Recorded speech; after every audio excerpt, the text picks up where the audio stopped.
In April 2026, Americans spent more money while taking home slightly less. That is the number at the center of this story. According to the Bureau of Economic Analysis, disposable personal income fell by 0.1% in April. At the same time, personal consumption expenditures rose by 0.5%. After-tax income slipped. Spending still increased. Then, another number moved in the wrong direction. The personal saving rate fell to 2.6%. That does not mean every household is out of money. It does not mean consumer spending has collapsed. It does not prove that a crisis is coming. But it does show that the financial cushion under the American consumer is getting thinner. For years, consumer spending has been one of the strongest supports under the U.S. economy. When households buy groceries, gasoline, clothing, furniture, cars, meals, and services, that spending moves through the entire system. It supports businesses. It supports jobs. It keeps money flowing through local communities. It can also make the economy look stronger than many households feel. Spending can come from confidence. A family feels secure. Wages are rising. Bills are manageable. Savings are intact. Next month feels stable enough to spend money this month. But spending can also come from pressure. The grocery bill still has to be paid. The gas tank still has to be filled. Rent or mortgage payments are still due. Electricity, insurance, medical costs, car repairs, and credit card bills do not wait for a better month. That is why the saving rate matters. The personal saving rate measures how much disposable income is left after spending. It is not a perfect picture of every household. It does not show the difference between a high-income family with investments and a worker living paycheck to paycheck. But it gives a broad signal. It tells us how much room households have after the spending is done. And that room has been shrinking. Federal Reserve data from Freed shows the personal saving rate was 4.3% in January 2026. By March, it had fallen to 3.2%. In April, it dropped again to 2.6%. The decline came while spending was still rising, so the headline can still say the consumer is resilient. The savings data says something more uncomfortable, that resilience is becoming more expensive. Part of the pressure is inflation. According to the Bureau of Labor Statistics, consumer prices in April 2026 were 3.8% higher than a year earlier.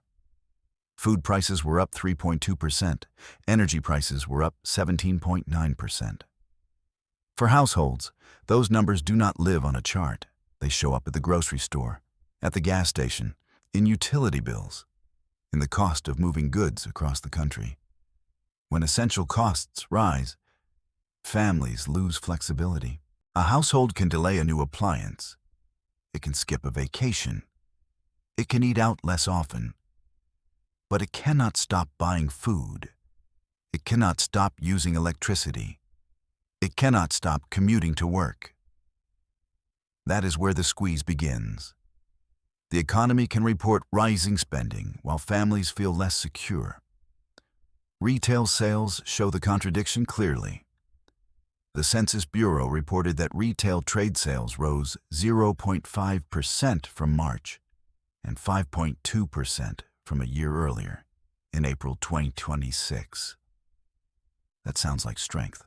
But retail sales are measured in dollars. If prices are higher, sales can rise even when households are not buying much more. A grocery receipt can get bigger without the cart getting fuller. A gas receipt can rise while the commute stays exactly the same. A household budget can look more active, not because life improved, but because ordinary life became more expensive. That is the hidden pressure in this story. The issue is not simply that Americans are still spending. The issue is what they may be giving up to keep spending. Savings is not just extra money sitting in a bank account. Savings is protection. It is the car repair that does not become credit card debt.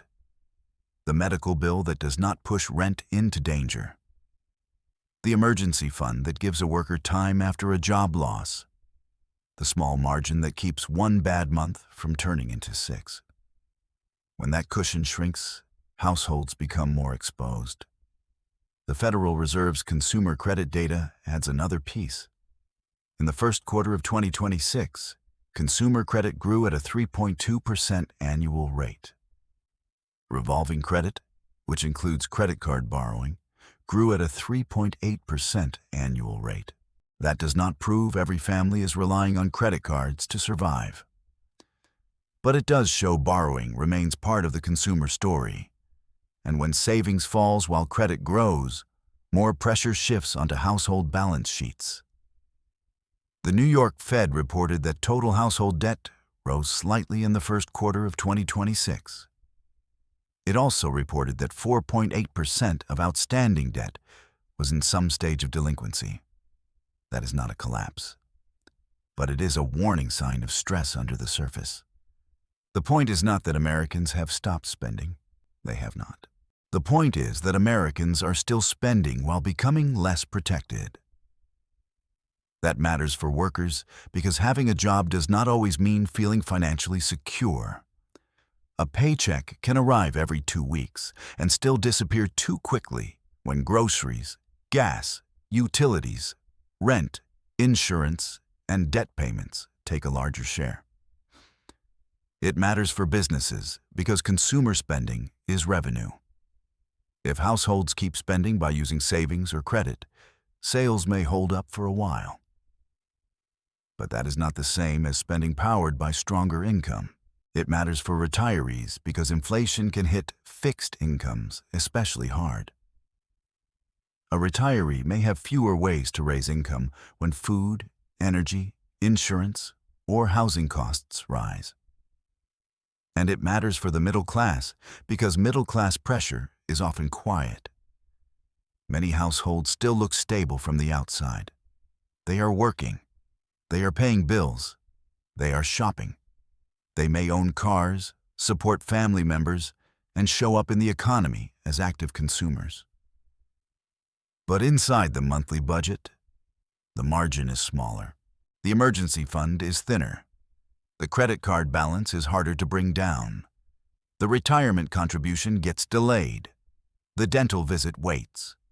A repair goes on a card. The grocery trip becomes more careful. This is not a dramatic collapse. It is a slow tightening. The Federal Reserve's Household Well-Being Survey, released in May 2026, found that prices remained the most common financial concern. That connects the official data to daily life. People do not experience inflation as a line on a chart. They experience it as repeated friction. A bill that used to be manageable becomes annoying, then stressful. Then it starts changing decisions. The University of Michigan's Consumer Survey showed year-ahead inflation expectations rising to 4.8% in May 2026. Long-run expectations rose to 3.9%. Those expectations matter because they can shape behavior. If people believe prices will keep rising, some may spend sooner before things get more expensive. Others may pull back because they feel less secure. Some may use credit to get through the month. Others may save less because there is less left over. That is why the saving rate is more than a backward-looking statistic. It is a signal about pressure, confidence, and financial room. And this problem is hard to fix because several forces are moving at the same time. If inflation remains elevated, essential costs stay heavy. If interest rates remain high, borrowing stays expensive. If wages do not create enough breathing room, households can keep feeling squeezed even while employed. The broader economy also depends on consumer spending. A sharp pullback would hurt businesses and could weaken job growth. But spending supported by shrinking savings also has limits. That is the trade-off. The economy benefits when Americans spend. Households become more vulnerable when they have to drain their cushion to do it. Policymakers face the same difficult balance. Lower interest rates could ease some borrowing costs. But if inflation remains a concern, cutting too early can create other risks. Keeping rates higher may help fight inflation. But it can also keep pressure on credit cards, auto loans, mortgages, and other household debt. There is no simple switch that makes the cost of living easier overnight. Housing, food, energy, credit, wages, and consumer expectations, they all move together. Every household experiences that mix differently. A renter in a high-cost city, a retiree on fixed income, a young family paying for childcare, and a commuter facing higher gas prices may all be living inside the same national economy. But the pressure lands differently. That is why the saving rate matters. It cuts through the surface. It shows that after spending, less income is being left behind. What happens next depends on whether households can rebuild some breathing room. One path is stabilization. If price pressure cools and incomes improve, families may be able to keep spending while rebuilding savings. Another path is slower consumption. If essential costs keep taking more of the paycheck, households may cut back on discretionary spending. That would put pressure on retailers, restaurants, travel businesses, and other consumer-facing companies. A third path is greater reliance on credit. If spending stays high while savings stays low, more households may borrow to bridge the gap. That can work for a while, but it becomes harder when interest rates are high and balances become difficult to pay down. None of these paths is guaranteed, but the margin for error has narrowed. A 2.6% saving rate means the household sector is keeping less of its disposable income after spending. Some families are still financially strong. Others are already stretched. Nationally, the cushion has clearly become thinner. That is the part of the economy that can be easy to miss. Busy stores can look like strength. Rising retail sales can look like confidence. Steady consumer spending can make the economy appear healthier than the household budget feels. But behind those numbers, millions of Americans are making smaller decisions, comparing prices, delaying purchases, using credit more carefully, saving less, trying to maintain an ordinary life in an economy where ordinary life costs more. This is not a story about reckless spending.